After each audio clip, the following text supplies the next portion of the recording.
بسم اللہ الرحمن الرحیم۔ السلام علیکم۔ ارطغرل پہاڑ سے اترتے ہوئے جنگ میں کیوں کود پڑے اور اس جنگ کا کس طرح ارطغرل کو فائدہ ہوا؟ سقوط شہر کس طرح باقی رہا اور منگولوں کو عثمان غازی کے بیٹے نے کیوں تسلیم کر لیا؟ نہ سلطنت عثمانیہ ہوتی اور نہ ہی ارطغرل کے نام سے کوئی واقف ہوتا۔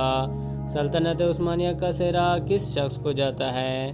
عثمان بن ارطغرل کو تخت کے نیچے کس شخص نے بٹھایا تھا اور وہ پہلا شخص کون تھا جس نے عثمان کے ہاتھ پر بیعت لی اور سلطنت عثمانیہ کا اعلان کیا؟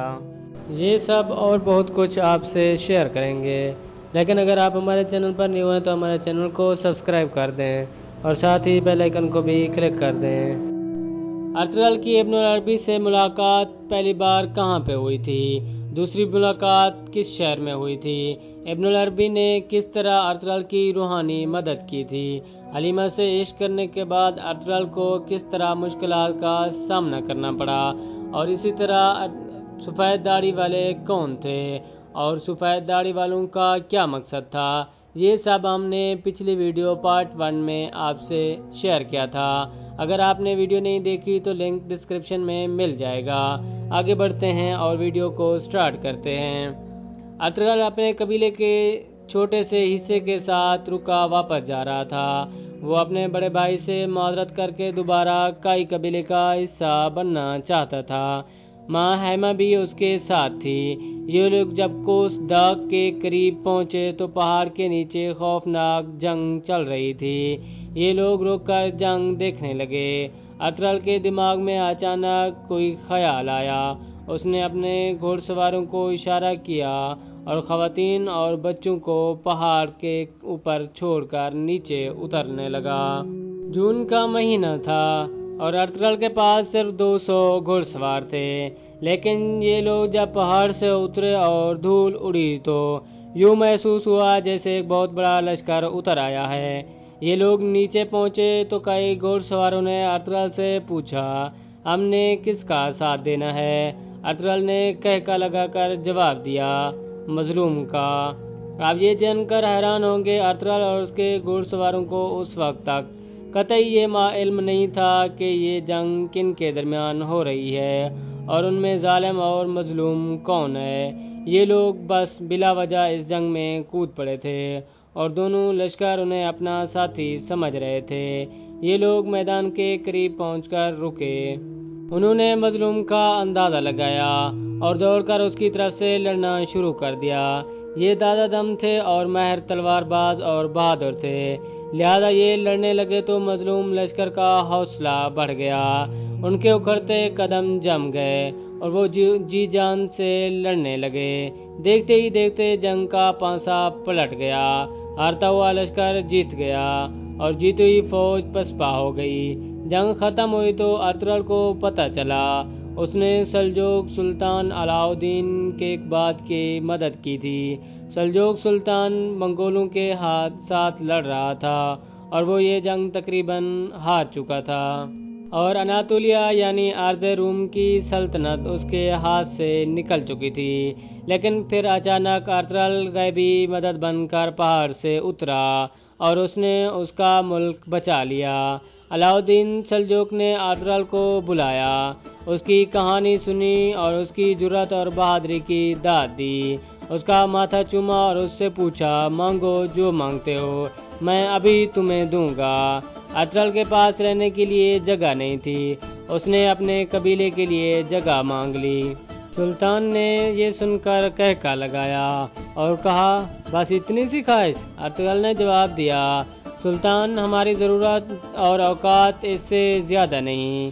سلطان نے میز پر نقشہ بچھایا، چاقو سے اس پر نشان لگا دیا اور سقوط کا شہر اس کو دے دیا۔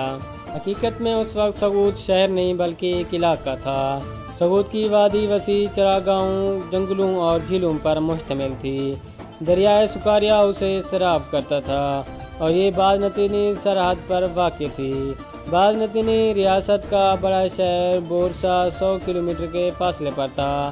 آپ نے ڈرامہ سیریل ارطغرل میں راجہ سار، ہانلی بازار، انگول، آزنیک اور بیلک کا ذکر سنا ہوگا۔ یہ سارے شہر اور علاقے بازنطینی تھے اور یہ سعود کے قریب واقع ہیں۔ سلطان علاء الدین نے یہ وادی ارطغرل کے حوالے کرنے کے بعد اسے بازنطینی شہر فتح کرنے کی اجازت بھی دے دی اور اسے اپنا مشیر خاص بھی بنا لیا۔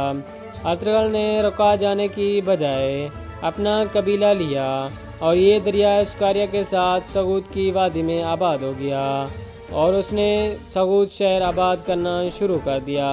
کائی قبیلے کے لوگ مختلف ملکوں اور علاقوں سے آتے رہے اور اس کے ساتھ جڑتے رہے۔ آغوز قبائل کے مجبور اور مسکین بھی اس کے پاس آتے تھے اور وہ انہیں پناہ اور زمین دے دیتا تھا۔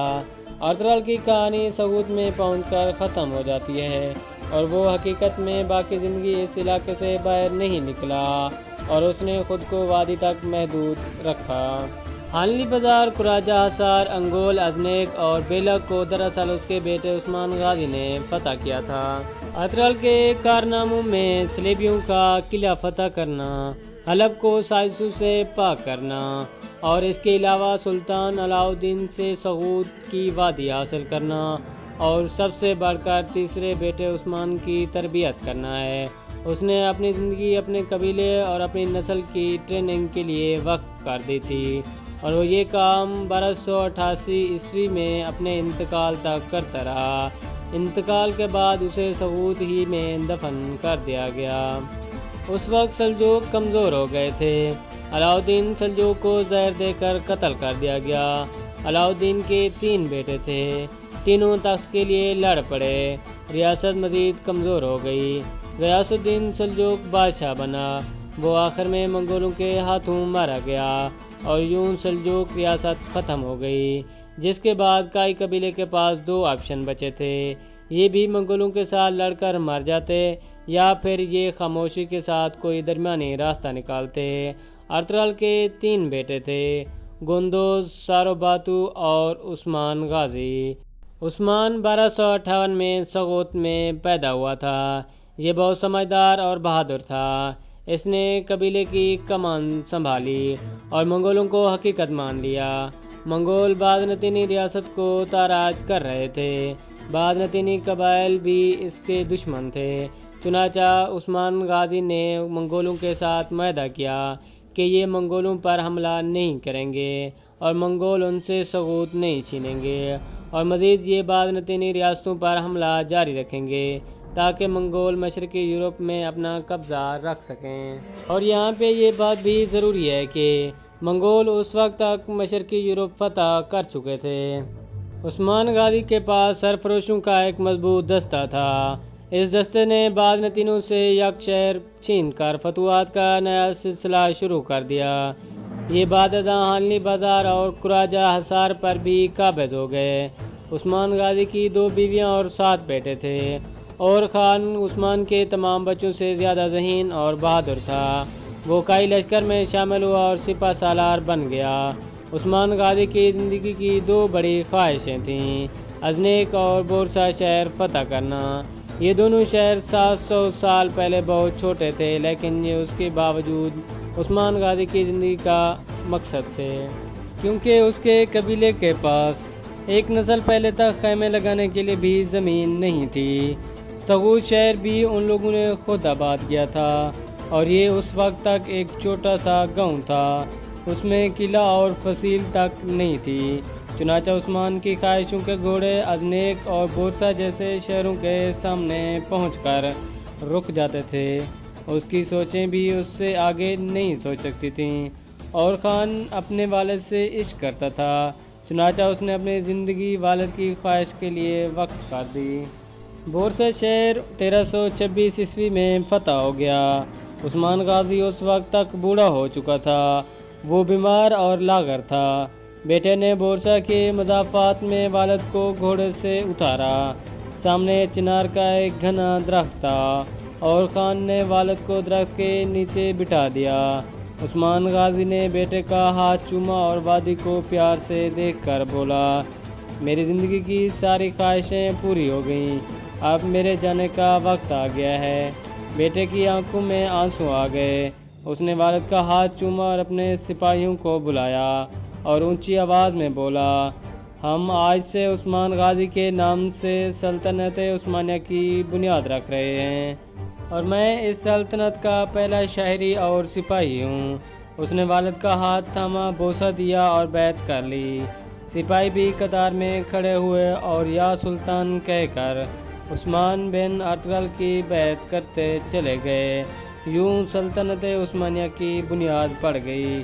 چنار کا وہ درخت آج تک بورسا کے مضافات میں موجود ہے۔ عثمان غازی بورسا کی فتح کے چند ماہ بعد انتقال کر گیا۔